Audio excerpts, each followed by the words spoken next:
move on to another topic. Let's try to get a couple more questions at least in. I know we touched on this in the general questions, but it seems like multiple audience members want to talk about possible rail system. Rochester used to have an extensive streetcar system. What are your thoughts about intra-city rail transit? The federal government every year sets aside money for development of these rail-type projects and others in cities in America. I don't know if we've applied for any. I haven't been able to find any evidence of that.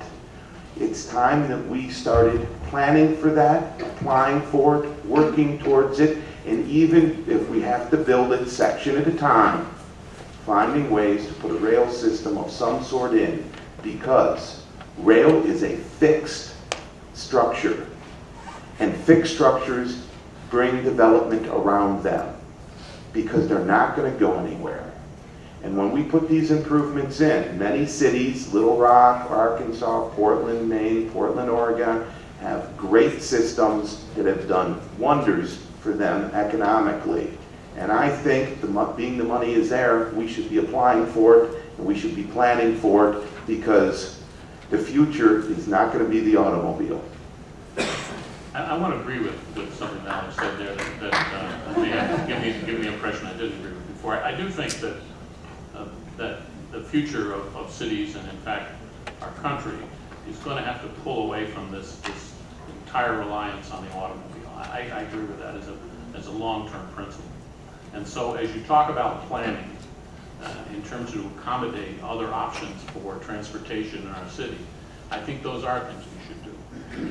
Where I'm skeptical is to launch ourselves today into the attempt to build any light rail system of any size. There are two elements to any kind of public project like that.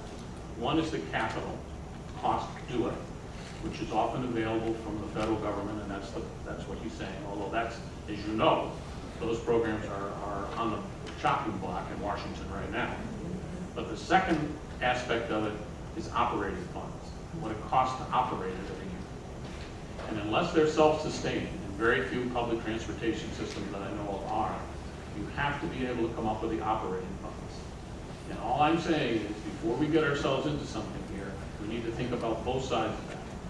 If, for instance, it costs $4 or $5 million a year to continue to operate that system, we need to think before we do it, where we're going to get that $4 or $5 million in order for the project to be a success.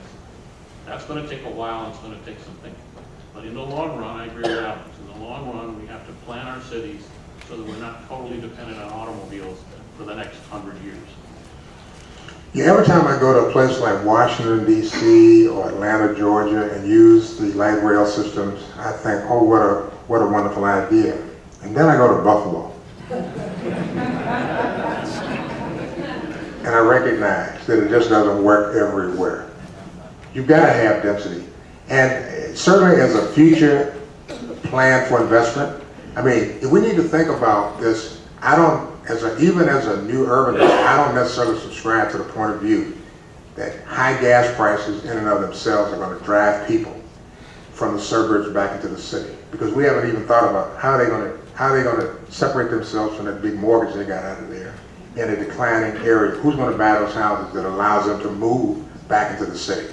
As a strategy for growth, however, we can think about how we reposition this city so we can capture our new residents, our young residents.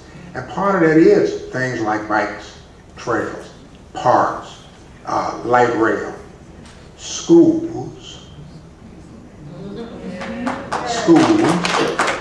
I don't care what kind of light rail system we got, they still do not have confidence in the public school system in this city. So it's a long-term, multifaceted strategy that we have to explore. And I think we need to explore those things. That's my point. We shouldn't just rule out something automatically and say, oh, it hasn't been done, it can't be done. Because I think that we are saying, and what our obligation is to position this city for growth in the future. We're not going to accomplish it all in one stroke, but I do think there are steps that we can take. And if the opportunities are out there, for example, the Obama administration has put money out. I don't know how much light rail money they put out, but they put a lot of high-speed rail money out there. We should be aggressively pursuing all of those opportunities.